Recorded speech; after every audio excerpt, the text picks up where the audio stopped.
चलिए अब इसी में नेक्स्ट रिएक्शन हम लेते हैं पिनेकॉल फॉर्मेशन। देखिए क्या अभिक्रिया ये वाली देखिएगा, इसमें यहां पर ये एक रिएक्शन में हम लेते हैं compound acetone CH3CO single bond CH3। इस कंपाउंड का नाम आपको पता होगा, एसीटोन इसको बोलते हैं। तो जब एसीटोन की अभिक्रिया मैग्नीशियम अमलगम से करते हैं बेंजीन की उपस्थिति में, और सेकेंड स्टेप में जब इसकी अभिक्रिया जल से करते हैं तो इस प्रकार का ये यौगिक बनता है जिसका नाम होता है पिनेकॉल। ये एक सफेद रंग का क्रिस्टलीय ठोस होता है, तो इसी के नाम से इस रिएक्शन का नाम आया पिनेकॉल फॉर्मेशन। तो आज की बात तुम्हें याद रखना है कि पिनेकॉल होता क्या है, इस प्रकार का यौगिक होता है। अब इसमें देखिए ये दोनों कार्बन पड़ोसी कार्बन है, अगल बगल वाले कार्बन है, और दोनों पर हाइड्रोक्सी ग्रुप है। तो तुम्हें याद होगा डाई हैलाइडो में हम इस प्रकार का क्लासिफिकेशन करते हैं। जैसे मैं ये कंपाउंड लू डाई हैलाइड, डाई हैलाइड का मतलब क्या हुआ, ऐसे यौगिक जिसमें दो हैलोजन उपस्थित हो। तो ये दो प्रकार के होते हैं, एक होता है जेम डाई हैलाइड और एक होता है विसिनल डाई हैलाइड। ठीक है, अब जेम डाई हैलाइड क्या होते हैं ये देखो, अगर एक ही कार्बन पर दो हैलोजन उपस्थित हो, एक ही कार्बन पर दो हैलोजन, या तो दोनों क्लोरीन या दोनों ब्रोमीन एक ही कार्बन पर हो, तो इस प्रकार के यौगिक को बोलते हैं जेम डाई हैलाइड। लेकिन अगर किसी कार्बन श्रृंखला में किन्हीं दो पड़ोसी कार्बन के पास हैलोजन हो, किन्हीं दो अगल बगल वाले कार्बन के पास हैलोजन हो दो, तो ऐसे यौगिक को बोलते हैं विसिनल डाई हैलाइड। तो यहां पर तो हैलोजन है तो हमने बोला डाई हैलाइड, लेकिन अगर सपोज OH होता है तो हम क्या बोलते हैं, अल्कोहल। तो ये जो पिनेकॉल होता है ये विसिनल डाइऑल होता है। विसिनल डाइऑल मतलब दो पड़ोसी कार्बन पर दो हाइड्रोक्सी ग्रुप उपस्थित होते हैं। तो ये जो कैटेगरी होती है, इस कैटेगरी का नाम तो होता है विसिनल डाइऑल, या फिर अल्फा बीटा डाइऑल भी बोल सकते हैं, और वैसे इस यौगिक का नाम होता है पिनेकॉल। ठीक है, चलिए तो थोड़ा सा और हम इसमें अब आगे चले। यहां पर देखो इसके बाद नेक्स्ट क्या लेंगे यहां पर। अब ठीक है, ये तो रिएक्शन हुई। अब हम इसके बाद बात करें इसके मैकेनिज्म की कि आखिर ये रिएक्शन हुआ कैसे। तो देखो होता क्या है, इसमें हम जो मेटल लेते हैं मैग्नीशियम, हमें पता है मैग्नीशियम धातु है, और धातु का काम क्या होता है, दो इलेक्ट्रॉन रिलीज करना, और खुद कन्वर्ट किसमें हो जाता है Mg+2 में। अब ये जो इलेक्ट्रॉन है, इस इलेक्ट्रॉन का अटैक होता है एसीटोन पर इस प्रकार से CH3 C double bond O single bond CH3, ये लिखा। अब देखो तुम्हें याद होगा इसके पहले हम जब मुक्त मूलक जनरेशन की बात कर रहे थे, तब मैंने तुमसे कहा था कि इस प्रकार के मॉलिक्यूल पर इलेक्ट्रॉनों का अटैक होता है, और तब मैंने तुमसे कहा था कि इस पर अटैक एक इलेक्ट्रॉन का भी हो सकता है और दो का भी हो सकता है। चलो ठीक है, पहले एक इलेक्ट्रॉन का अटैक कराएं। मैग्नीशियम ने कितने इलेक्ट्रॉन दिए, दो इलेक्ट्रॉन, लेकिन इस मॉलिक्यूल पर अटैक एक ही इलेक्ट्रॉन का होता है। तो यहां पर मैं एक ही इलेक्ट्रॉन लिखूंगा, और ये मैं पहले कह चुका हूं, पहले बता चुका हूं कि इस पर एक इलेक्ट्रॉन का अटैक क्यों होता है, दो का क्यों नहीं होता है। ये सब बात हम लोग पहले कर चुके हैं, पर चलो ठीक है, अभी एक बार फिर से बात करेंगे। तो होगा क्या, C डबल बॉन्ड O है, ऑक्सीजन की विद्युत ऋणता ज्यादा तो O पे चार्ज डेल नेगेटिव होगा, C की विद्युत ऋणता कम तो C पे चार्ज डेल पॉजिटिव होगा, इलेक्ट्रॉन पे चार्ज माइनस होगा, तो ये माइनस वाला इलेक्ट्रॉन अटैक करेगा C पॉजिटिव पर, और अटैक करके यहां से पाई बॉन्ड ऑक्सीजन पर शिफ्ट कर देता है। से बनेगा CH3C single bond O minus, C पर हुआ dot and single bond CH3। तो पहले इसके एक इलेक्ट्रॉन से अटैक होकर ये वाला इस प्रकार का मुक्त मूलक बनता है। अब सुनना, इस पर अटैक दो इलेक्ट्रॉन का क्यों नहीं हुआ। सोचो अगर इस पर दो का अटैक होता, इसके पास दो इलेक्ट्रॉन आते और इस बॉन्ड के दोनों इलेक्ट्रॉन O पे चले जाते, तो O पे चार्ज तो माइनस आता ही, से C पे चार्ज भी माइनस आता। तो इस पर भी माइनस और इस पर भी माइनस, अर्थात दोनों माइनस एक दूसरे को प्रतिकर्षित करते हैं। इसलिए यहां पर दो इलेक्ट्रॉन का अटैक ना होकर एक ही इलेक्ट्रॉन का अटैक होता है। तो कार्बन पे बनता है मुक्त मूलक और O पे आता है चार्ज नेगेटिव। ठीक है, अब तुमसे मैंने कहा था कि जब किसी भी क्रिया में कोई मुक्त मूलक बनता है तो अपने ही दूसरे मुक्त मूलक से कंबाइन होता है, उससे जुड़ जाता है। तो क्या होगा, ये वाला जो मुक्त मूलक होगा ये अपने ही इसी प्रकार के दूसरे मुक्त मूलक से जुड़ जाएगा। तो कैसे लिखेंगे इसको, अब देखो यहां पर इसको मैं ऐसे लिख सकता हूं CH3, इस CH3 को मैंने यहां पर साइड में लिखा, O पे चार्ज मैंने नेगेटिव कर दिया, C पर मैंने डॉट कर दिया। तो एक एसीटोन के एक अणु से यही वाला मुक्त मूलक बना, तो ऐसे एसीटोन के तो कई सारे मॉलिक्यूल होंगे, तो सारे के सारे मॉलिक्यूल इसी प्रकार के मूलक में कन्वर्ट होंगे।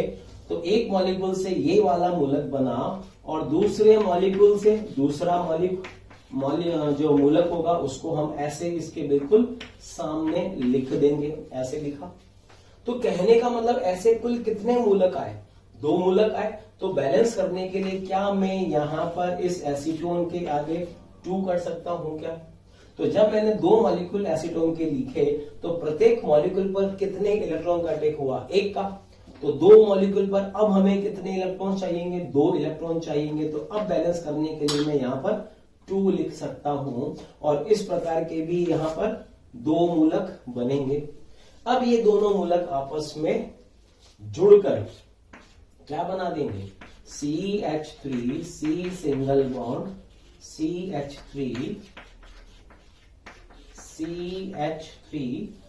एंड O पे चार्ज माइनस, इस O पे भी चार्ज माइनस, ये बनेगा। ठीक है, और इस O माइनस से Mg+2 अटैच्ड होगा आयनिक बॉन्ड से, ये मैं यहां पर ऐसे Mg+2 भी लिख सकता हूं। और इसके बाद अब लास्ट में इसकी अभिक्रिया करते हैं जल के साथ। तो चूंकि यहां पर ये आयनिक फॉर्म में है, जल से अभिक्रिया करके क्या होगा, ये O- जल से H परमाणु ग्रहण करके OH बना देगा। तो ये बनता है CH3, C single bond CH3, ये बना। O पे चार्ज, O पर कौन आ जाएगा, H, और इस O पर भी कौन आ जाएगा, H। तो इस प्रकार से ये पिनेकोल बनता है। और ये जो यौगिक होता है सफेद रंग का क्रिस्टलीय ठोस होता है, पिनेकोल इसको बोलते हैं। तो इसी के नाम के आधार पर ही इस अभिक्रिया का नाम होता है पिनेकोल फॉर्मेशन। ठीक है, तो यहां पर मैं ब्रैकेट में भी लिख सकता हूं, ये जो यौगिक होता है ये होता है विसिनल डाइऑल, इसको याद रखिएगा। ठीक है, चलिए खैर ये रिएक्शन हुआ। अब आपसे कहा जाए बताइए इसका मैकेनिज्म किस प्रकार का, तो आप कहेंगे कि ये एक मुक्त मूलक क्रिया विधि के द्वारा विक्रिया होती है।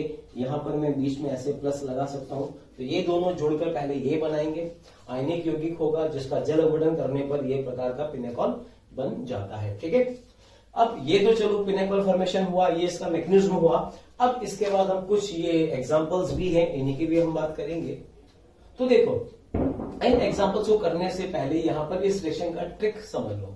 इसका अगर मुझसे कहा जाए ट्रिक क्या होगा, तो देखो हो क्या रहा है। अच्छा एक चीज और, इस अभिक्रिया की एक खासियत और है, वो क्या, यहां पर ये जो कीटोन है, इस कीटोन का, ये कीटोन अल्कोहल में कन्वर्ट हो रहा है। तो कीटोन का अल्कोहल में कन्वर्ट होना एक अपचयन अभिक्रिया को प्रदर्शित करता है। ठीक है ना। खास बात ये और भी है कि यहां पर कीटोन के 2 मॉलिक्यूल मिलकर पिनेकोल का एक मॉलिक्यूल बना रहे हैं। और ये तो कीटोन है, ये अल्कोहल है। तो कुल मिलाकर इस अभिक्रिया को हम कहेंगे this is by molecular reduction reaction. ये वर्ड याद रखना, बाई मॉलिक्यूलर रिडक्शन रिएक्शन मतलब द्विआण्विक अपचयन अभिक्रिया होती है। तो आप चाहें तो अपने नोट्स में लिख सकते हैं कि पिनेकोल फॉर्मेशन एक द्विआण्विक अपचयन अभिक्रिया होती है। ठीक है, तो हम बात कर रहे थे इसके ट्रिक की।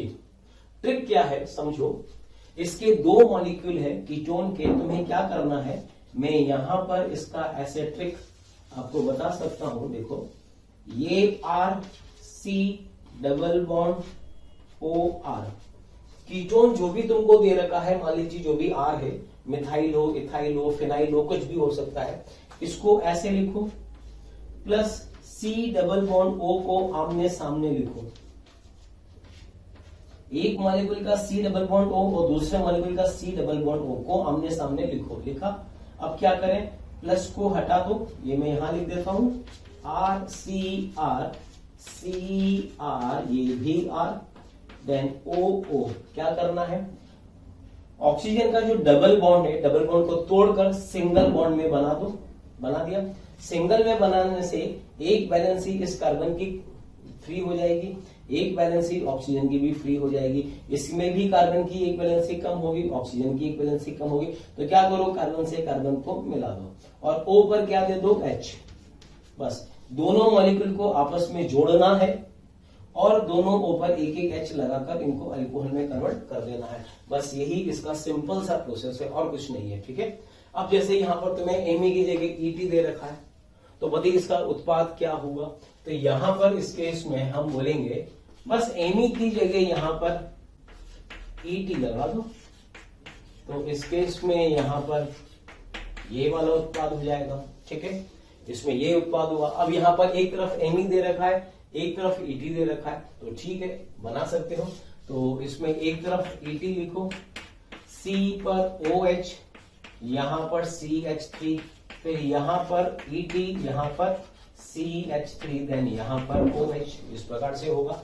तो अगर दोनों ग्रुप समान है तो समान ग्रुप आ जाएंगे, दोनों ग्रुप अलग हैं तो दोनों अलग अलग ग्रुप आ जाएंगे। लेकिन इसमें खास बात ये और है कि जब दोनों ग्रुप अलग होंगे तो याद रखना, इस केस में ये कार्बन किरेल कार्बन होगा और ये कार्बन भी किरेल कार्बन होगा, दोनों किरेल कार्बन होंगे।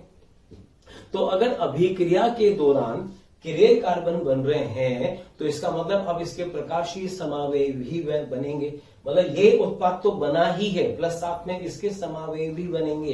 कितने यौगिक बनेंगे बता सकते हो अब इसमें। अब इसके लिए तुम्हें ऑप्टिकल आइसोमेरिज्म की जो कैलकुलेशन थी वो कैलकुलेशन आनी चाहिए। 2 किरेल कार्बन है, मॉलिक्यूल सममित भी है, तो फॉर्मूला लगा दो। तो कुल यहां पर 3 प्रोडक्ट इसके बनेंगे, ये याद रखना है। ठीक है, चलिए ये हुआ। अब इसके बाद ये वाला यौगिक देखो, साइक्लोहेक्सेनोन दे रखा है। अब साइक्लोहेक्सेनोन भी पिनेकॉल फॉर्मेशन तो करेगा, किस प्रकार से करेगा इसको ट्रिक समझो। इसको कैसे जमाएंगे, यहां पर 6 मेंबर रिंग हेक्सेन, इसको साइक्लोहेक्सेनोन को डबल बॉन्ड O को ऐसे बनाओ साइड में, एक और मॉलिक्यूल लिखा, उसकी भी साइड में ये डबल बॉन्ड O बना दिया। अब ट्रिक क्या है, इसका पाई बॉन्ड तोड़ा, इसका भी पाई बॉन्ड तोड़ा और इस कार्बन के और इस कार्बन के बीच में ये हमने बॉन्ड बना दिया और दोनों O पर एक एक H लगा दो, तो ये इस अभिक्रिया का उत्पाद होगा। ठीक है, बस ये ट्रिक्स हम में लगा दो, कोई बड़ी बात नहीं है, बिल्कुल आसानी से बना सकते हैं। अब यहां पर देखो, अगर मॉलिक्यूल एक एक दे रखा है और एक ही प्रकार के मॉलिक्यूल में अभिक्रिया हो रही है तो ये इस तरह की रिएक्शन होगी। लेकिन अगर मान लीजिए एक ही मॉलिक्यूल में 2 अलग अलग कीटोन दे रखे हो तो इस अभिक्रिया को हम बोलते हैं इंट्रामॉलिक्यूलर पिनेकॉल फॉर्मेशन, अंतः आणविक पिनेकॉल फॉर्मेशन। क्या करेंगे बताओ, देखो अब इसका ट्रिक समझो। इसमें क्या करेंगे हम लोग, इजी करने के लिए इसमें हम कार्बन चेन की नंबरिंग कर लेते हैं, इजी हमारे लिए हो जाएगा। 1 2 3 4 5 6 और 7। क्या होता है, ट्रिक क्या थी, जो कार्बोनिल कार्बन है ये वाला कार्बन और ये वाला कार्बन आपस में जुड़ जाएंगे। अब ये दोनों कार्बन एक ही चेन में है तो डेफिनेटली यहां पर एक चक्रीय संरचना बनेगी, रिंग बनेगी। तो रिंग किसके बीच में बनेगी, किसके बीच में बॉन्ड बनेगा, तो यहां पर 2 नंबर कार्बन और 6 नंबर कार्बन के बीच में बॉन्ड बनेगा। तो बताइए कितने कार्बन का रिंग बना, 1 2 3 4 5 कार्बन का रिंग यहां पर बनेगा। तो ये मैंने यहां पर 5 कार्बन का रिंग ऐसे लिखा 5 कार्बन का रिंग। अब देखो ये 2 वाला कार्बन 6 नंबर कार्बन से जुड़ेगा, ये 2 वाला कार्बन 6 नंबर कार्बन से जुड़ जाएगा और 2 से जुड़ा 3, 3 से जुड़ा 4, 4 से जुड़ा 5। ठीक है, अब देखो 2 के पास क्या लगा देंगे, एक OH, और 6 के पास भी क्या लगा देंगे, एक OH। तो यहां पर इस पर एक OH 2 पे लगाया, एक OH 6 नंबर पे लगाया और साथ में देखो 6 नंबर से एक बाहर एक कार्बन और जुड़ा हुआ है CH3 इधर भी, और इधर भी जुड़ा हुआ है एक CH3। तो यहां पर एक CH3 इधर जुड़ेगा और एक CH3 इधर भी हो जाएगा। थैंक यू स्टूडेंट्स, इतना स्नेह और प्यार देने के लिए। आप लोगों ने मेरे को और मोशन परिवार को जो प्यार दिया है, जो स्नेह दिया है, मैं उसके लिए धन्यवाद कहता हूं। हजारों बच्चे हमारे वीडियो लेक्चर देख के लाभान्वित हो रहे हैं। बेटा, आप सभी बच्चों से रिक्वेस्ट है कि डिस्क्रिप्शन बॉक्स में जाइए और लिंक को क्लिक करिए और फ्री में अपना रजिस्ट्रेशन मोशन में सुनिश्चित करें। साथ ही साथ जिन बच्चों को डाउट सॉल्विंग और स्टडी मटेरियल की भी सुविधा चाहिए, वो लिंक पे जाएं और क्लिक करें और प्रीमियम कोर्स के लिए अप्लाई कर सकते हैं। बेटा, तो ये जो रिएक्शन होगी इसको हम बोलेंगे इंट्रामॉलिक्यूलर पिनेकॉल फॉर्मेशन। तो इस वाले केस में ये वाला उत्पाद बनेगा। अच्छा जी, अब इसमें देखो नंबर 5 में, अब नंबर 5 में क्या करें, यहां पर भी एक ही मॉलिक्यूल में दोनों कीटोन दे रखा है। तो सिंपल सा ट्रिक है, ये वाला कार्बोनिल कार्बन और ये वाला कार्बोनिल कार्बन को आपस में जोड़ दो। तो जब ये वाला कार्बन इससे बॉन्ड बनाएगा तो रिंग थोड़ा सा रीअरेंज होगी। कैसी रिंग बन जाएगी अब इस केस में यहां पर ये रिंग कुछ इस प्रकार से होगी कि ये वाला कार्बन और ये कार्बन आपस में बॉन्ड बना ले और यहां पर आ जाएगा OH और यहां पर भी आ जाएगा OH। आई बात समझ में? तो इस वाले यौगिक का जो प्रोडक्ट होगा वो ये वाला होगा। ठीक है, चलिए फिर तो ये हमने कंप्लीट करा यहाँ पर पिनेकॉल फॉर्मेशन। इजी रिएक्शन है, आसान है, और इसका जो मैंने तुमको ट्रिक बताया था वो ट्रिक याद रखो। देखो, हर रिएक्शन तुम्हें बहुत अच्छे से आनी चाहिए, नाम लेते ही रिएक्शन पूरा आ जाना चाहिए, फिर उसका मैकेनिज्म भी आना चाहिए, और अगर पॉसिबल है तो उस रिएक्शन का जो मैकेनिज्म होता है, उस रिएक्शन की जो ट्रिक होती है वो ट्रिक भी आनी चाहिए। क्योंकि जब कभी भी तुम्हें कहीं क्वेश्चन मिलेगा और तुम्हें ट्रिक आती होगी तो तुम सेकंड्स में उस क्वेश्चन को सोल्व कर लोगे। ऐसा नहीं है कि हर क्वेश्चन में आप मैकेनिज्म ही अप्लाई करते रहो। हर कैसा मैकेनिज्म अप्लाई करेंगे तो बहुत टाइम लगेगा, कंफ्यूजन भी बढ़ेगा। इसलिए ट्रिक जरूर याद रखो। ठीक है, चलिए ठीक है, तो ये हुआ कंप्लीट। अब इसके बाद नेक्स्ट हम बात करेंगे नेक्स्ट रिएक्शन, हुंसडीकर रिएक्शन। चलिए, पिनेकॉल फॉर्मेशन के बाद अब नेक्स्ट रिएक्शन हम लोग शुरू करते हैं, बहुत ही इंपॉर्टेंट रिएक्शन जिसका नाम है हुंसडीकर अभिक्रिया। ठीक है, चलिए शुरू करते हैं। तो देखिए, सबसे पहले इसमें होता क्या है, कार्बोक्सिलिक एसिड के सिल्वर लवण की अभिक्रिया, कार्बोक्सिलिक एसिड के सिल्वर लवण की अभिक्रिया हेलोजन से करते हैं, ब्रोमीन से या फिर क्लोरीन से, in the presence of CCl4 carbon tetrachloride को लेते हैं विलायक के रूप में, और इसमें कंपाउंड बनता है RBr। RBr का मतलब एल्किल ब्रोमाइड। अगर ब्रोमीन लेते हैं तो RBr बनेगा, अगर क्लोरीन लेंगे तो RCl बनेगा। तो यहां पर अगर हम यौगिक का नाम लिखा है तो ये होगा यहां पर एल्किल ब्रोमाइड। ठीक है, और साथ में CO2 गैस रिलीज होती है और साथ में AgBr भी बनता है। अब इसमें इस रिएक्शन की जो खासियत है, कभी भी हमसे कहा जाए कि हुंसडीकर रिएक्शन होती क्या है, तो हमें ये याद रखना है कि हुंसडीकर रिएक्शन कार्बोक्सिलिक एसिड से एल्किल हैलाइड बनाने की अभिक्रिया है। और खास बात ये भी है कि इसमें अगर N कार्बन हो, अगर कार्बोक्सिलिक एसिड में N कार्बन है तो यहां पर N-1 कार्बन का हैलाइड बनता है।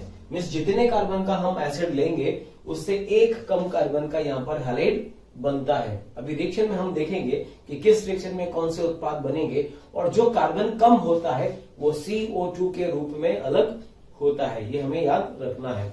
चलिए ठीक है, तो यहां पर मैं इसका, चलो ठीक है, इस रिएक्शन का हम मैकेनिज्म की बात कर सकते हैं। ये हमने लिखा मैकेनिज्म, देखो क्या होता है, RC डबल बॉन्ड OAG, इसका नाम होता है silver carboxylate. This is silver carboxylate. क्या होता है, यहां पर इस केस में इसकी अभिक्रिया होती है ब्रोमीन के साथ। तो ब्रोमीन जो मॉलिक्यूल होते हैं, जो हैलोजन होते हैं, ये इलेक्ट्रॉन स्नेही की भांति कार्य करते हैं। ठीक है, और यहां पर O के पास में क्या है, लोन पेयर है, लोन पेयर है तो ये नाभिक स्नेही की भांति कार्य करेगा। अच्छा, चूंकि यहाँ पर ऑक्सीजन से सिल्वर अटैच्ड है, सिल्वर यहाँ पर क्या है, मेटल, और ये क्या है, ऑक्सीजन क्या होता है, नॉन मेटल। तो हमें पता है कि मेटल और नॉन मेटल के बीच का जो बॉन्ड होता है वो आयनिक बॉन्ड होता है, लेकिन चूंकि सिल्वर यहाँ पर डी ब्लॉक एलिमेंट है तो ये इसको हम परफेक्टली आयनिक तो नहीं बोलेंगे, पोलर कोवेलेंट बॉन्ड बोल सकते हैं। तो इस केस में सिल्वर पे चार्ज तो हम मानेंगे डेल प्लस, और ओ पे चार्ज हम क्या मानेंगे, डेल माइनस। तो कहने का मतलब ये है कि ये जो ऑक्सीजन होता है ये नाभिक स्नेही की भांति कार्य करता है, और ऑक्सीजन का लोन पेयर अटैक करता है ब्रोमीन पर, और यहां से अलग कौन हो जाता है, Br माइनस। तो ये जो Br माइनस होगा, और यहां से जब ये लोन पेयर इससे बॉन्ड बनाएगा तो ये भी तो बॉन्ड टूटेगा, ये बॉन्ड टूट के कहां चला जाएगा, O के पास कंप्लीटली। तो यहां से फ्री कौन होगा, Ag प्लस। तो ये Ag प्लस और ये Br मिलकर क्या बना देते हैं, AgBr। ये तो बन ही जाता है, और इधर साथ में कंपाउंड बनता है R, C double bond O से अटैच्ड होता है Br, हाइपोब्रोमाइड इसको बोलते हैं। और ये जो यौगिक होता है ये लेस स्टेबल होता है, कम स्थायी होता है। रीजन, बिकॉज O के पास भी लोन पेयर है एंड ब्रोमीन के पास भी 3 लोन पेयर है। तो लोन पेयर रिपल्शन होता है, इसलिए ये वाला जो बॉन्ड होता है वीक बॉन्ड होता है, मतलब ये कंपाउंड लेस स्टेबल होता है। तो ये बनने के बाद इसमें से यहां पर ये वाला बॉन्ड टूटता है, से बनता है RCO डॉट, ठीक है। यहां पर इस केस में ये वाला जो बॉन्ड टूटता है इसका समांश विखंडन होता है, ये याद रखने वाली बात है, क्योंकि यहां पर सॉल्वेंट कौन सा है, नॉन पोलर सॉल्वेंट होता है CCl4। तो इस केस में ऑक्सीजन और ब्रोमीन के बीच का जो बॉन्ड होता है इसका समांश विखंडन होगा, से बनेगा O डॉट। बाकी ठीक है, इस वाले बॉन्ड से तो 1 इलेक्ट्रॉन आएगा, और 2 लोन पेयर तो जो होते हैं वो होंगे C, साथ में यहां से अलग होगा Br डॉट, ठीक है, ये बना।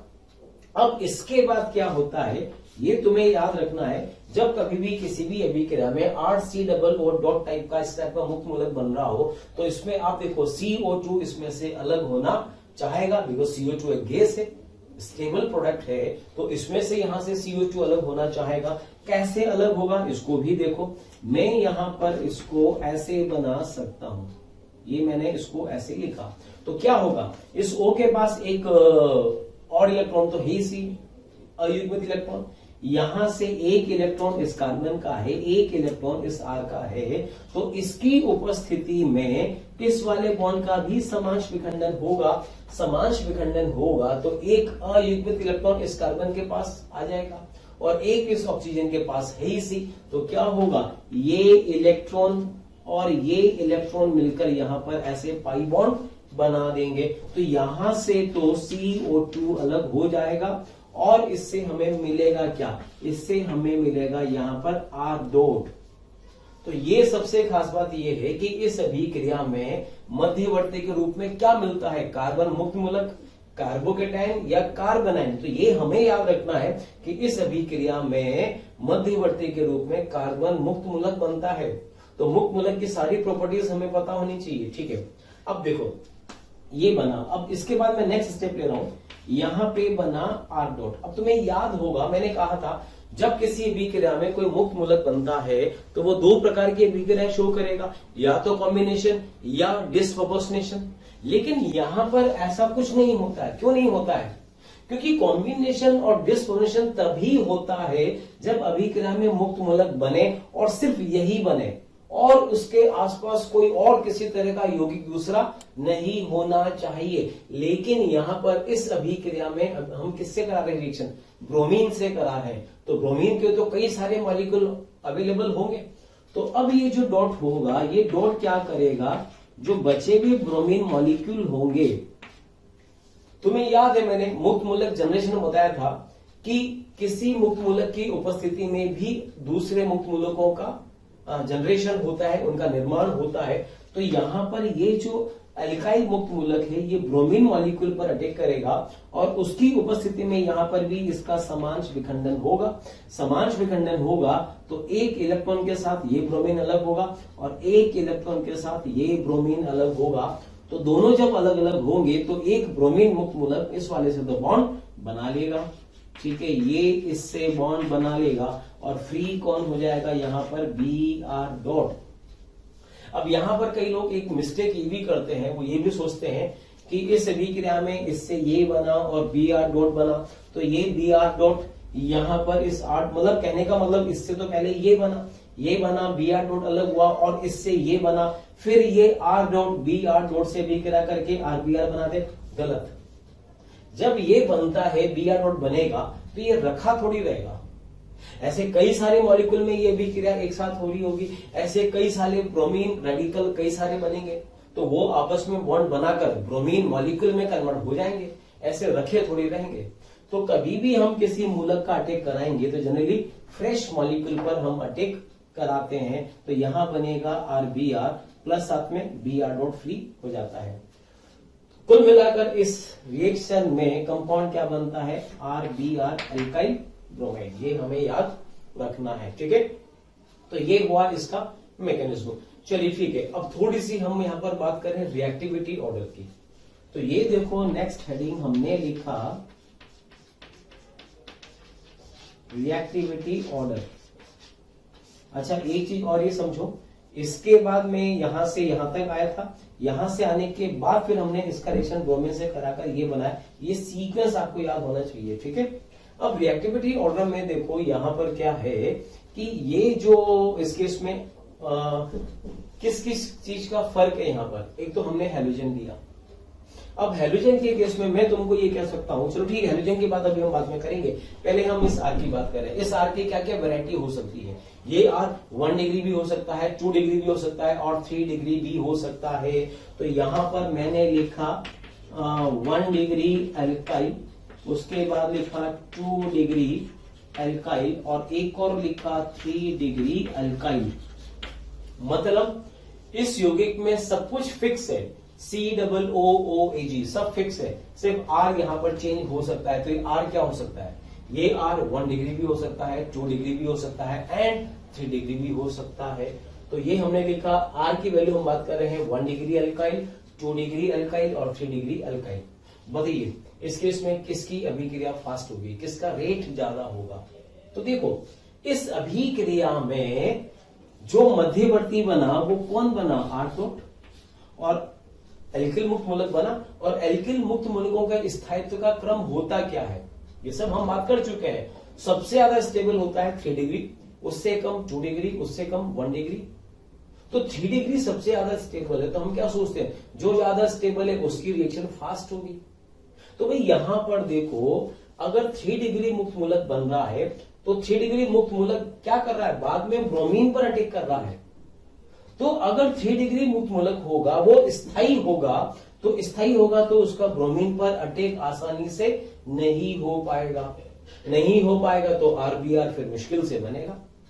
तो यहां पर हम जो बात कर रहे हैं रिएक्टिविटी ऑर्डर की, वो रिएक्टिविटी ऑर्डर हम ये जो यौगिक है इसकी हम मात्रा के अनुसार बात कर रहे हैं कि हुंसडीकर अभिक्रिया में बनता क्या है, RBr बनता है।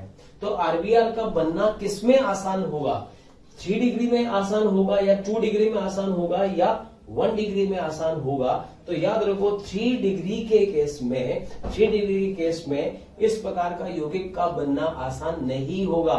फिर से समझो क्यों नहीं होगा, क्योंकि अगर 3 डिग्री एल्किल समूह है तो इसका इस पर अटैक आसानी से नहीं हो पाएगा, क्योंकि तो स्टेबल है। तो जब आसानी से अटैक नहीं हो पाएगा तो ये यौगिक भी आसानी से नहीं बनेगा। लेकिन अगर ये R 1 डिग्री होता तो 1 डिग्री क्या होता है, कंपैरेटिवली अनस्टेबल होता है। अनस्टेबल होगा तो उसकी रिएक्टिविटी ज्यादा होगी तो ये तुरंत इस पर अटैक करके ये बना देगा। तो याद रखना हुंसडीकर रिएक्शन में एल्किल समूहों का रिएक्टिविटी ऑर्डर क्या होता है, 1 डिग्री सबसे ज्यादा, 2 डिग्री कम और 3 डिग्री और भी कम हो जाता है। ठीक है, अच्छा जी अब हम क्या करें, यहाँ पर हेलोजनों को चेंज कर दें। हेलोजन में क्या क्या ले सकते हैं हम लोग, यहाँ पर F2 ले सकते हैं, Cl2, Br2 और I2 भी ले सकते हैं। ठीक है ना। इस केस में याद रखना फ्लो F2 तो यहाँ पर रिएक्शन करता ही नहीं है। क्यों नहीं करेगा, क्योंकि इस केस में यहाँ पर ये जो मॉलिक्यूल इस केस में बॉन्ड टूटेगा वो बॉन्ड ब्रेक हो ही नहीं पाता है, इसलिए फ्लोरीन की रिएक्टिविटी सबसे कम, मतलब रिएक्शन होती ही नहीं है। तो मेनली रिएक्शन इनकी होगी, Br2 है, रिएक्शन का ऑर्डर ये होगा।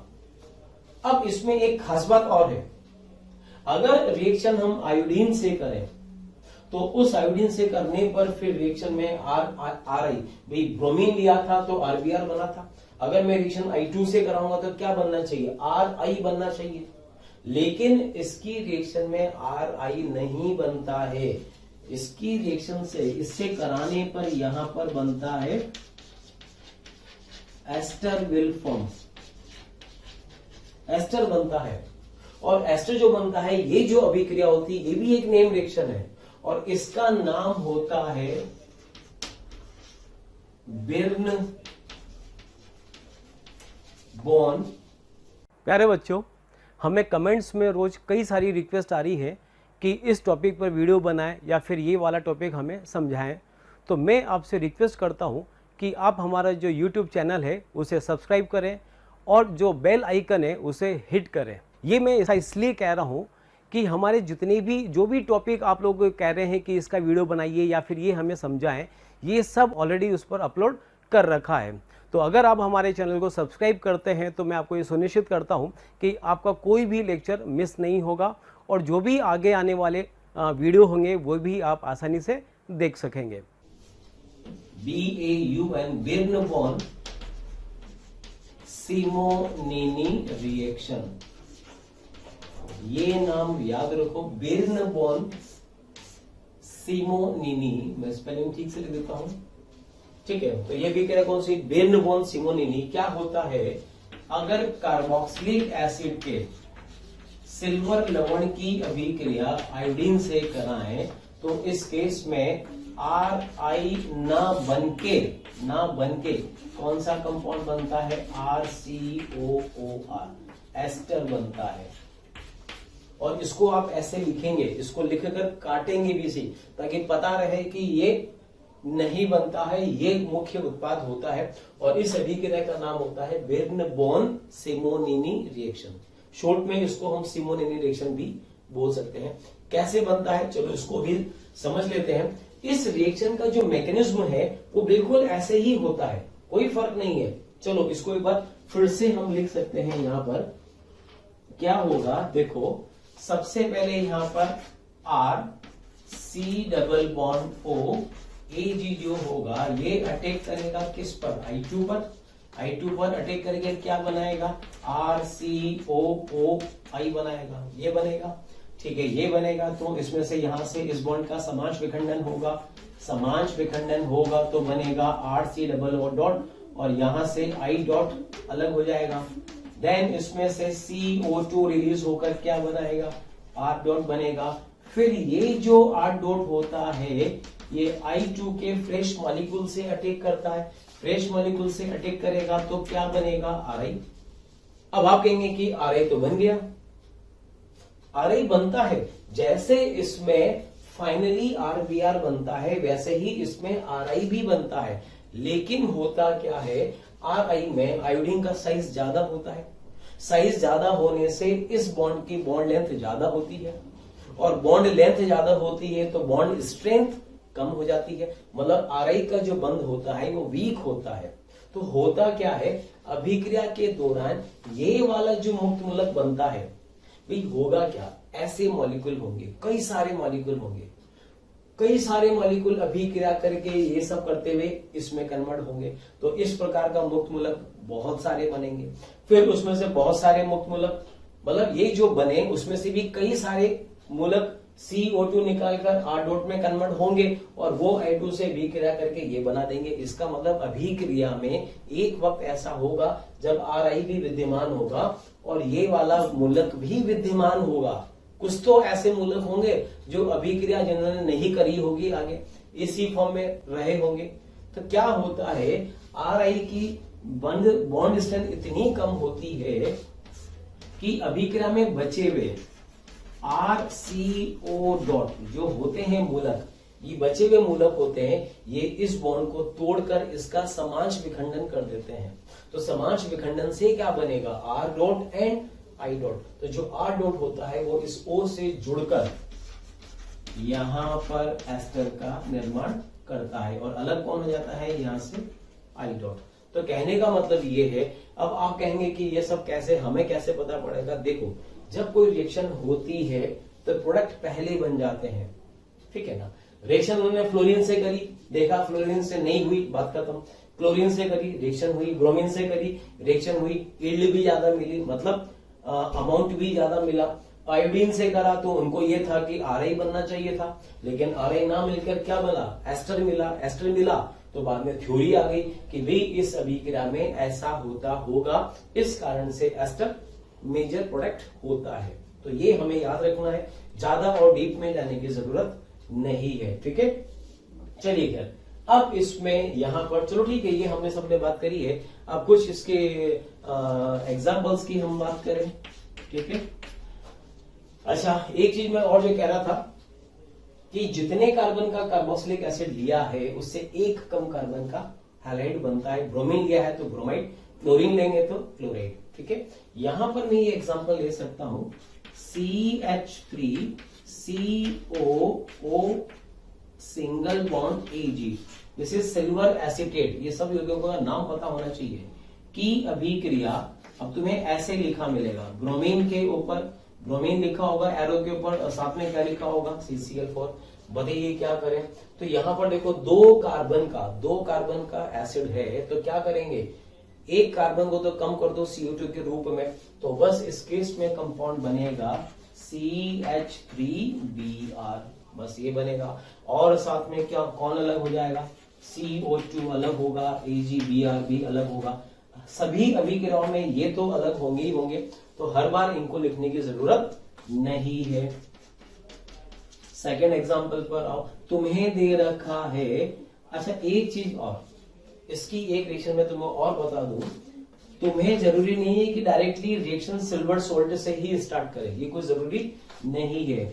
CH3COOH ये दे रखा हो, एसिटिक एसिड तुमको दे रखा हो, और यहां पे लिखा हो AgOH सिल्वर हाइड्रोक्साइड, या फिर और ये भी ना लिखकर लिखा हो नम, या मैं इंग्लिश में लिख देता हूं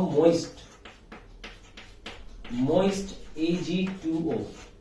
ये मोइस्ट का मतलब क्या होता है, नम का मतलब नमी, तो नम Ag2O, तो इसका मतलब यही है भाई Ag2O क्या करेगा, नमी है, नमी का मतलब वाटर है, तो Ag2O वाटर से अभिक्रिया करके क्या बना देगा, AgOH ही बना देगा। तो ये कुछ वैरायटीज हैं लिखने की, आपको ऐसा भी लिखा मिल सकता है, ऐसा भी लिखा मिल सकता है, याद रखो दोनों का मतलब समान है। तो कार्बोक्सिलिक एसिड AgOH से अभिक्रिया करके क्या बनाएगा, तो पहले बनाएगा CH3COO से जुड़ेगा Ag, तो इसको बोलते हैं एसिटिक एसिड का सिल्वर लवण, ठीक है।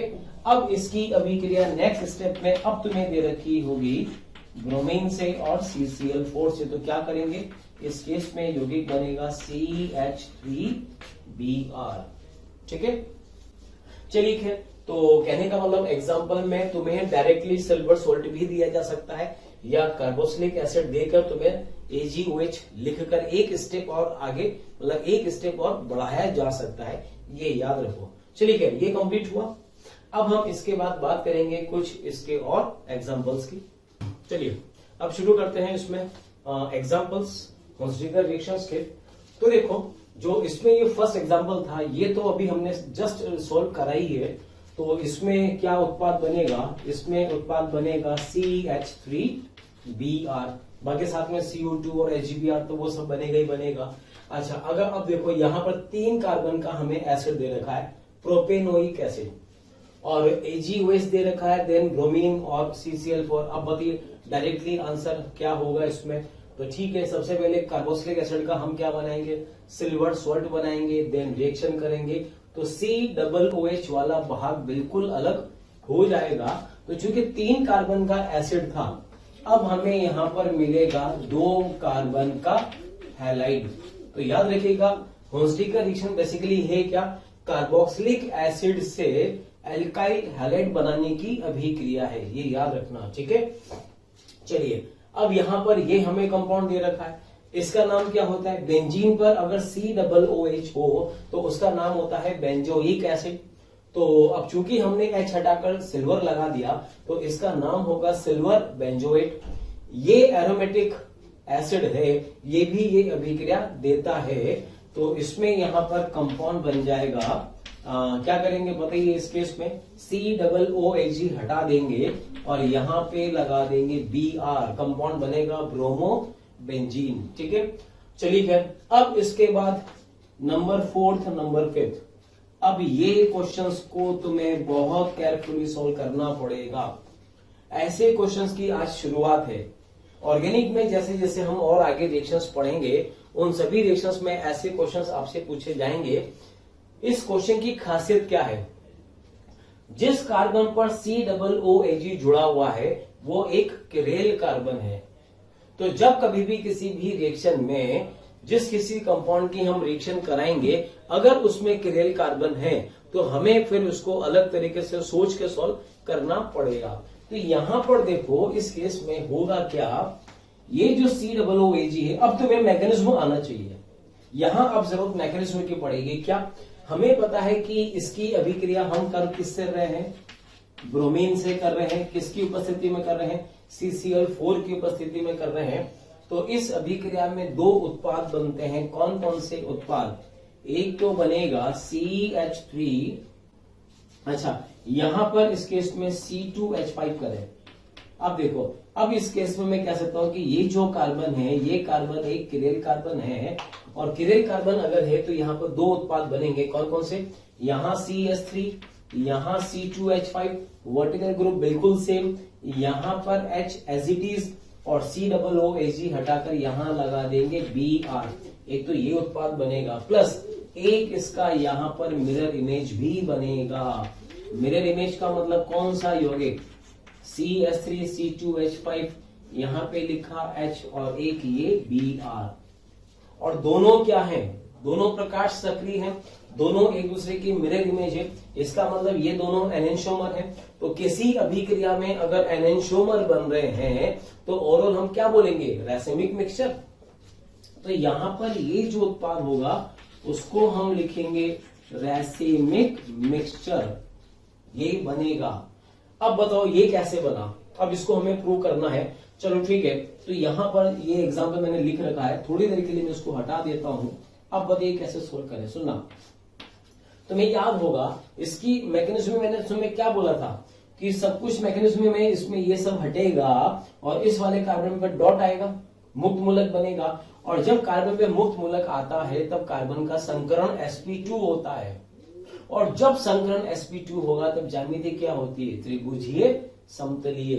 तो जब यहां पर डॉट बनेगा तो मैं, डियर स्टूडेंट्स, अगर आपको हमारी वीडियोस पसंद आ रहे हैं तो इन्हें आप ज़रूर लाइक करें और शेयर करें ताकि और भी जितने ज़रूरतमंद स्टूडेंट्स हैं उन तक भी ये वीडियोस पहुँचें। ठीक है, और एक चीज़ मैं आपसे और कहना चाहूँगा कि आपके इसी प्यार और स्नेह के कारण हमारी पूरी मोशन की टीम बहुत ही मोटिवेटेड है फ्यूचर में आपको बहुत ही अच्छे क्वालिटी के कंटेंट प्रोवाइड करने के। उसको ऐसे लिख सकता हूं C2H5, और इस कार्बन के पास एक मूलक बनेगा, मुक्त मूलक, वो ऐसा होगा। तो जो ऑड इलेक्ट्रॉन होगा वो इसमें ऐसे रहेगा। ठीक है, और अब ये किसको अप्रोच करेगा यहां पर? इसके बाद अब ये अप्रोच करेगा ब्रोमीन के मॉलिक्यूल को। तो ब्रोमीन का मॉलिक्यूल इस तरफ से भी अप्रोच कर सकता है और ये मॉलिक्यूल इधर से भी अप्रोच कर सकता है। तो अगर ब्रोमीन का मॉलिक्यूल राइट हैंड साइड से अप्रोच करेगा तो ये बनेगा, और लेफ्ट हैंड साइड से अप्रोच करेगा तो ये बनेगा, और दोनों यौगिक एक दूसरे के मिरर इमेज है। इसका मतलब ये हुआ, चलो मैं इसको डायरेक्टली यहां से ऐसे बना सकता हूं।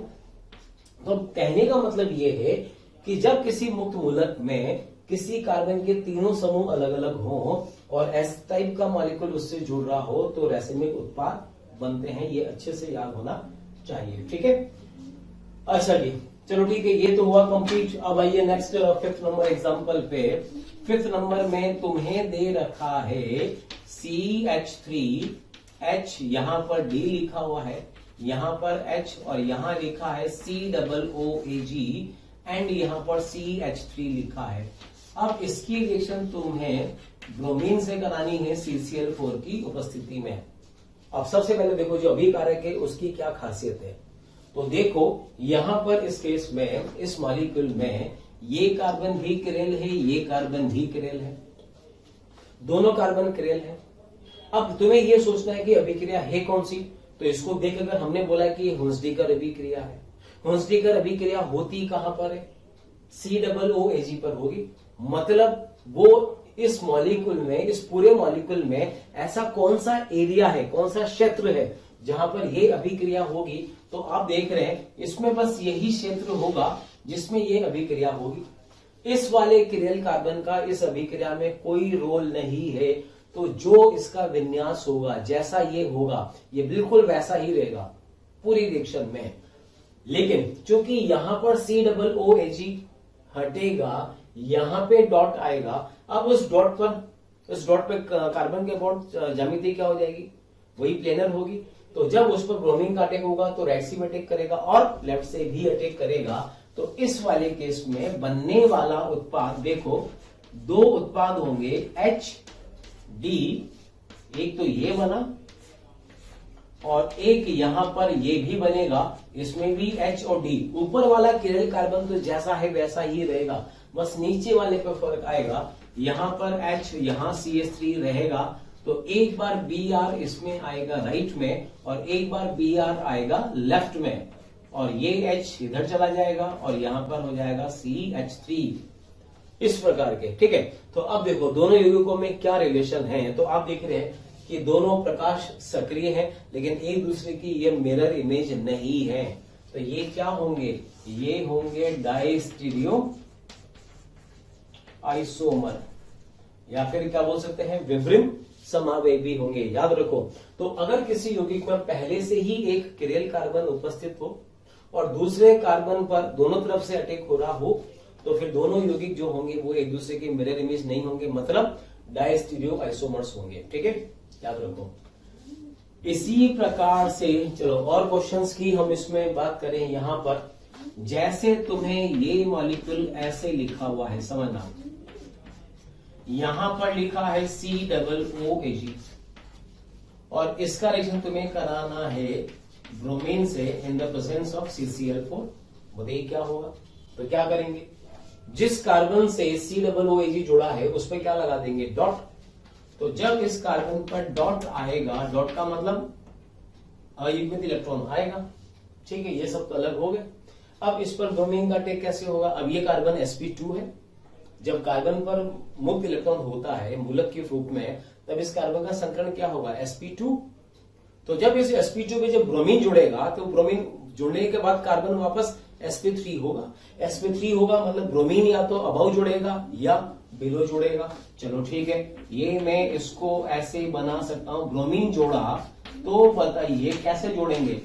या तो Br अबव होगा या फिर Br बिलो हो जाएगा।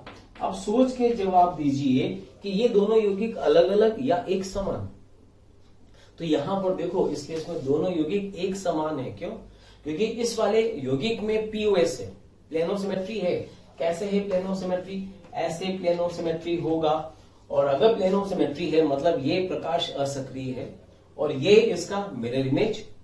तो किसी प्रकाश असक्रिय यौगिक का मिरर इमेज क्या होता है? आइडेंटिकल, एक समान। तो ये दोनों एक समान होंगे। तो या तो ये लिखें या फिर ये लिखें। ठीक है, इसको हम काट देते हैं। लेकिन अगर यही क्वेश्चन तुम्हें इस रूप में दे दिया जाए, COOH, और यहां पर तुम्हें एक मिथाइल दे रखा हो अबव, और यही सब लिखा है ब्रोमीन एंड CCl4। अब बताइए, तो पहले ये देखो अभिक्रिया कौन सी है? हुंसडीकर अभिक्रिया है। कहां पर होगी?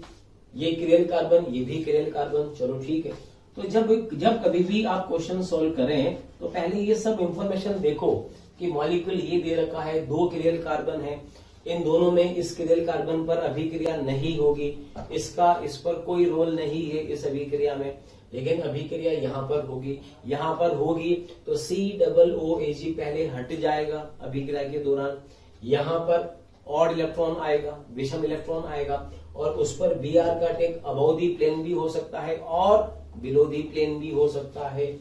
तो कहने का मतलब यहां पर हमने दो उत्पाद बनाए, एक बार CH3 को, ये तो CH3 तो अबव ही रहेगा, इसमें तो कोई फर्क पड़ेगा ही नहीं, ये तो हम दोनों में एक प्रकार से बना देंगे। अब यहां पर एक बार Br होगा अबव और एक बार Br होगा बिलो, बन गए दो यौगिक। अब बताइए दोनों मिरर इमेज है या नहीं है? ना, मिरर इमेज नहीं है, तो दोनों क्या हो गए, डायस्टीरियो आइसोमर हो गया। और साथ में ये एक दूसरे की मिरर इमेज नहीं है, प्लस ये ज्योमेट्रिकल आइसोमर भी हैं। ये दोनों तो डायस्टीरियोमर ही थे बस, लेकिन ये डायस्टीरियोमर भी है और साथ में ज्योमेट्रिकल आइसोमर भी है। ये सारी इंफॉर्मेशन तुम्हें बहुत अच्छे से पता होना चाहिए। क्या लिखेंगे, ज्योमेट्रिकल आइसोमर एंड डायस्टीरियोमर, ये दोनों होंगे, ठीक है। चलो खैर, तो ये हमने जो इंपॉर्टेंट एग्जांपल्स थे वो सब हमने डिस्कस करे, ठीक है। 2-3 एग्जांपल और इसके बच रहे हैं, काफी अच्छे इंपॉर्टेंट एग्जांपल हो सकते हैं, चलिए उनकी भी हम लोग बात करते हैं अभी। चलिए ये देखिए नेक्स्ट एग्जांपल, बहुत इंपॉर्टेंट, बहुत अच्छा एग्जांपल। इस केस में हमें दे रखा है CH3CH double bond CH single bond CH2 and single bond C double OAG, KB का रानी ब्रोमीन से in the presence of CCl4। तो देखकर तो लग रहा है कि ये हुंसडीकर रिएक्शन है, इसमें तो कोई डाउट नहीं है। क्वेश्चन यहां पर बनता है ये कि इस अभिक्रिया में बनने वाले कुल उत्पादों की संख्या क्या होगी, ये क्वेश्चन है। तो चलो ठीक है, पहले एक बार मैं इसका आंसर बता दूं, उसके बाद फिर हम समझेंगे कि इसमें ये कैसे रिएक्शन होगी और कितने इसके टोटल उत्पाद बनेंगे। तो देखो इस केस में यहां पर एक तो उत्पाद बनता है इस प्रकार का, CH3CH double bond CH and single bond CH2 पर आ जाएगा Br, एक तो ये बनेगा, और एक उत्पाद ये भी बनेगा CH3CH डबल बॉन्ड CH2 और यहां पर आएगा Br। अभी ये काफी नहीं हुआ है, अभी और बाकी है। देखो इस वाले केस में ये डबल बॉन्ड बीच में है, डबल बॉन्ड बीच में है तो ये ज्योमेट्रिकल शो करेगा, ज्योमेट्रिकल शो करेगा तो ये सिस भी होगा प्लस ये ट्रांस भी होगा। तो दो उत्पाद तो इस वाले के बनेंगे सिस एंड ट्रांस, और इस वाले में देखो डबल बॉन्ड तो कॉर्नर पर आ गया, ये ज्योमेट्रिकल शो नहीं करेगा, लेकिन ये वाला कार्बन जिस पर ब्रोमीन आया है ये किरेल कार्बन है, और किरेल कार्बन है तो इसके भी दो यौगिक हो जाएंगे, दो उत्पाद हो जाएंगे R प्लस S, मतलब एक डेक्स्ट्रो तो एक लीवो, तो कुल यौगिकों की संरचना इसमें हो जाएगी यहाँ पे 4। अब कैसे 4 हुआ? अच्छा एक चीज और समझना, इस क्वेश्चन में यहाँ पे डबल बॉन्ड दे रखा है, ये डबल बॉन्ड ज्योमेट्रिकल शो करेगा। मान लीजिए जब तुमको ये क्वेश्चन दे रखा था तब ये तुम्हें सिस रूप में दे रखा था, तब ये तुम्हें सिस रूप में दे रखा था, तो उत्पाद में सिस भी बना और ट्रांस भी बना। सिस तो चलो बना तो बना, ट्रांस कैसे बना अब हम इसको समझेंगे। तो देखो क्या है इसमें होगा क्या, इसका मैकेनिज्म अगर हम लिखें तो सबसे पहले यहां पर बनेगा CH, सबसे पहले बताइए इसमें मध्यवर्ती क्या बनेगा, ये वाला मध्यवर्ती बनेगा। बोला था हुंसडीकर में C डबल OAG को हटा दो और जिस कार्बन से जुड़ा है उस पर मुक्त मूलक लगा दो, ठीक है लगा दिया। अब इस पर ब्रोमीन का अटैक होगा, लेकिन ब्रोमीन के अटैक होने से पहले ये डॉट तो इस पाई बॉन्ड के कॉन्जुगेशन में है, रेजोनेंस शो करेगा। शुरुआत में इसका विन्यास क्या था 6, लेकिन जब ये अनुनाद शो करेगा तो अनुनाद में क्या होगा, ये डबल बॉन्ड यहां से यहां पर आ जाएगा। तो जैसे ही यहां से यहां पर आएगा, कॉर्नर पर डबल बॉन्ड आएगा, तब कोई सिस विस कुछ नहीं रहेगा, तब क्या संरचना बनेगी, तब एक सिंपल सी इसमें संरचना इस प्रकार से बनेगी, CH डबल बॉन्ड CH2, यहां पे डॉट आ जाएगा, ये संरचना बनी। तो ये अनुनाद करके ये बनाएगा। अच्छा जब इससे ये बनेगा, भाई अनुनाद तो चलता रहेगा, इससे ये बना तो इससे वापस ये बनेगा, फिर इससे ये, फिर इससे ये। तो जब इससे ये इसमें कन्वर्ट होगा और इसके बाद जब वापस ये पाई बॉन्ड इधर आएगा, जब ये पाई बॉन्ड इधर आएगा तब दो प्रकार की संरचनाएं मिलेंगी। कौन कौन सी? ये पाई बॉन्ड बीच में आया, जैसे ही पाई बॉन्ड बीच में आएगा, अब बीच में आने के बाद ये ज्योमेट्रिकल शो करेगा, तो ये सिस भी बनेगा और ये ट्रांस भी बनेगा, दोनों बनेंगे अब। तो अब बनने वाली संरचना यहाँ पे एक तो ये बनेगा CH2 डॉट प्लस एक और संरचना कौन सी बनेगी, CH double bond CH2 dot, ये वाली सिस फॉर्म और ये वाली ट्रांसफॉर्म। आई बात समझ में? अब देखो, तो कहने का मतलब ये है कि इससे अभिक्रिया हुई, ये मुक्त मूलक बना। शुरुआत में जब अभिक्रिया शुरू हुई तब ये सिस फॉर्म में था, सिस फॉर्म में रेजोनेंस हुआ तो ये संरचना बनी, ये वाला डबल बॉन्ड कॉर्नर पर आया, ना तो ये सिस रहा ना ये ट्रांस रहा, बस ये मुक्त मूलक है। अब ये वापस रेजोनेंस करेगा, डबल बॉन्ड जब वापस बीच में आएगा तब सिस भी बनेगा और अब ट्रांस भी बनेगा। तो बताइए कितने भिन्न भिन्न प्रकार के मूलक हमें यहां मिले। तो एक प्रकार तो ये मिला, एक प्रकार ये मिला और एक प्रकार ये मिला, तो 3 प्रकार के हमें यहाँ पर मध्यवर्ती मिले। ठीक है, अच्छा ये वाला तो इसकी जैसा ही है, तो अब हम इस वाले को काउंट नहीं करेंगे, हमने उसको काउंट कर लिया, इसको काउंट करने की जरूरत नहीं है। बस अब देखो, अब इन सब में ब्रोमीन अगर हम जोड़े, इसमें अगर मैं ब्रोमीन जोड़ूंगा, अब देखो ये कार्बन से एक CH3 जुड़ा हुआ है, एक H जुड़ा हुआ है और एक विनाइल ग्रुप जुड़ा हुआ है। तो जब इस पर ब्रोमीन आएगा, सोचो इस पर जब ब्रोमीन जुड़ेगा तो ब्रोमीन कैसे होगा, जब ब्रोमीन इसमें जुड़ेगा तो ये कार्बन किरेल कार्बन हो जाएगा, किरेल होगा तो इसके 2 केस बनेंगे। तो मैं इसको ऐसे लिख सकता हूं CH3, यहां लिखा Br, then CH and double bond CH2। चूंकि ये कार्बन किरेल है तो इसके मैं 2 केस लिखूंगा, एक R और एक S। अच्छा, इस वाले पर ब्रोमीन अगर जुड़ेगा, इन पर अगर ब्रोमीन जुड़े तो Br इसमें इस पर आएगा और इसमें यहां पर आएगा, तो ये वाला तो क्या बनाएगा, ये सिस फॉर्म बनाएगा।